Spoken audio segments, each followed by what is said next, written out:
that the student is eligible or not eligible for special education, and then that you received that copy of the parent-guardian rights that we discussed previously.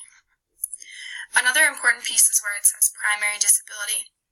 This is extremely important to make sure that this is the right category here, more for the school district, because this is how they will get the funding to help educate your son or daughter.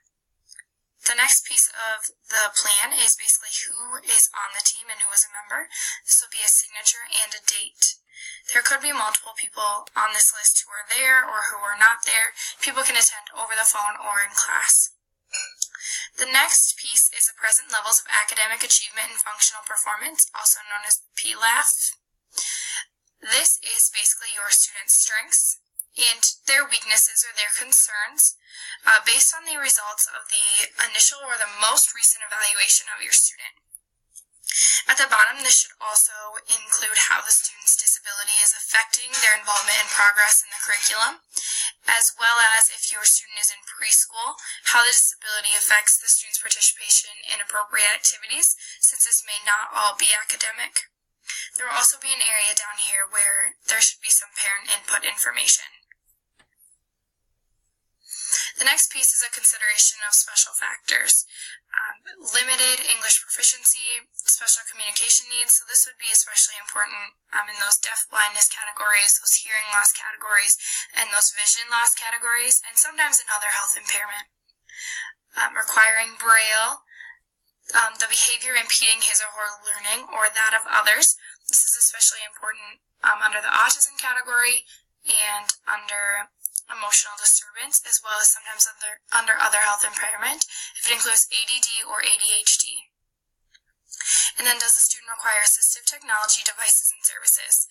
This can also vary on what category this goes under, but this is just important to note whether a device is necessary or not. Next is just physical education, whether it's regular, not required, or adaptive. And then hearing aid maintenance, if they fall under the deaf blindness or under the hearing loss categories, this may be an issue. And then this is the assessment. So this would be any state or district-wide assessment, and this is whether they're going to take it with or without accommodations. In the state of South Dakota, the rule is that only 1% of your school district can complete the alternative assessment, which means that if your school is fairly small, there may not be a large amount of opportunity for a student to take an alternative assessment, but this is often accommodated by your special education teacher. So it is important to note that in the second checkbox, there is the alternative assessment spot, and this is most often for students who are working on alternative achievement standards and have a cognitive disability. It's extremely hard to get a student in an alternative assessment if they don't have a cognitive disability.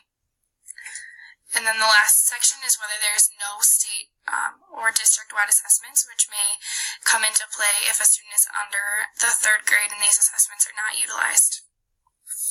The next piece is just over the measurable annual goals that your student may have.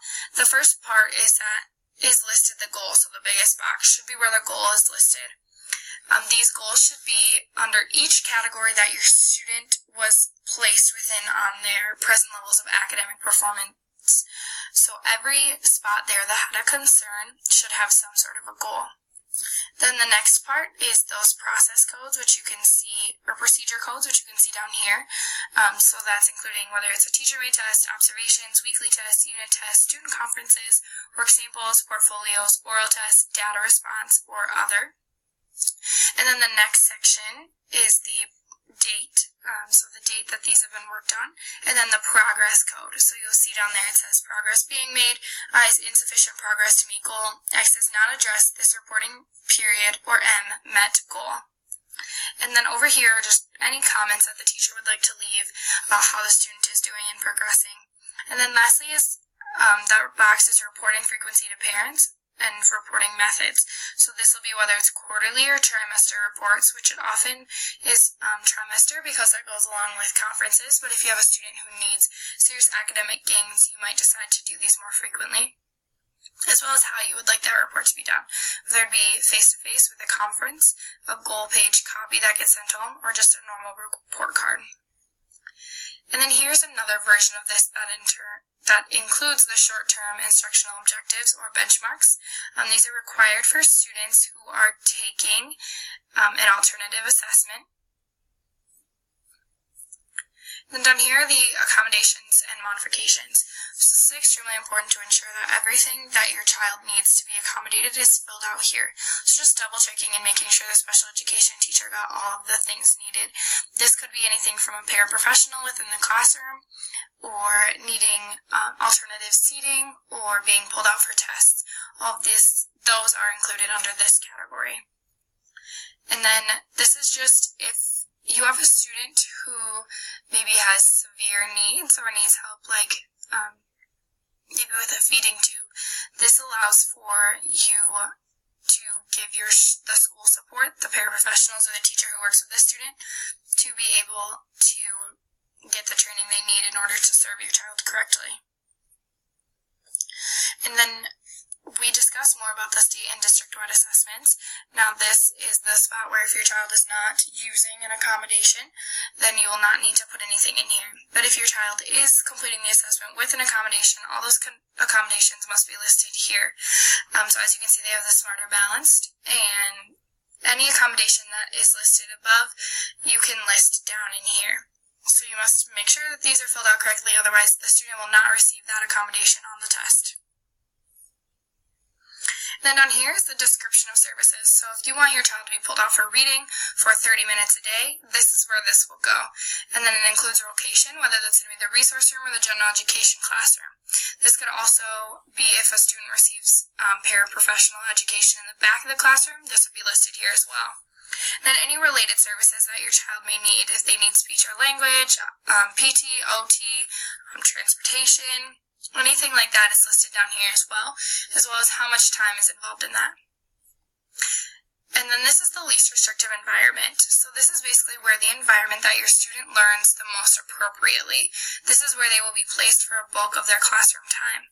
So here you see that there's general classroom with modifications, the resource room, self-contained classroom, separate day school, residential facility, home/hospital.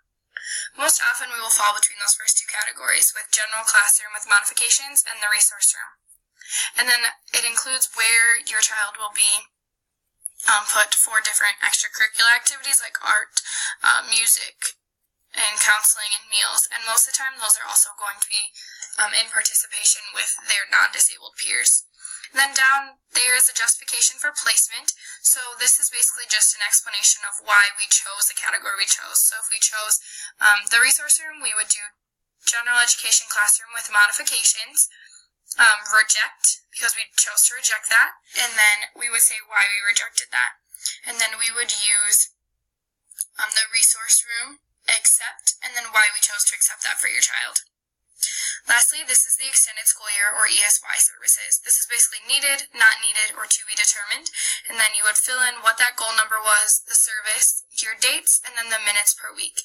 Then you also have to provide some sort of reasoning why you chose to do ESY, which is usually because of skill retention and the lack thereof. So this is kind of an IEP at a glance. There are a lot of services that your child can receive within special education. All of this varies on how the student is assessed and what things come up on their assessment that they need assistance within. So this is a description of service document that special educators will use to help them fill out this area.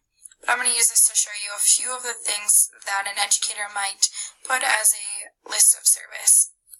So areas of eligibility that we may see services include reading, math, behavior, listening comprehension, reading fluency, reading comprehension, maybe fine or gross motor, which would usually be serviced by an OT or a PT, language, which would be serviced by a speech-language pathologist, as well as articulation, which will also be served by that SLPA. So there's also the amount of service time, which is listed here. This is within the week, so it could be 15 minutes 5 times per week or 20 minutes 3 times per week, either way, as long as that description is laid out. As well as the location of the service, which is usually done within the least restrictive environment, and it's taken into account the time that time is taken into account to calculate this at the end. So here are some examples. So this would be a student who's 3 to 5 years old, but here would be an older student who has a learning disability, so they're receiving services in reading, 10 minutes per week, 5 days a week within the Gen Ed classroom, and then 20 minutes 5 times per week within the resource room.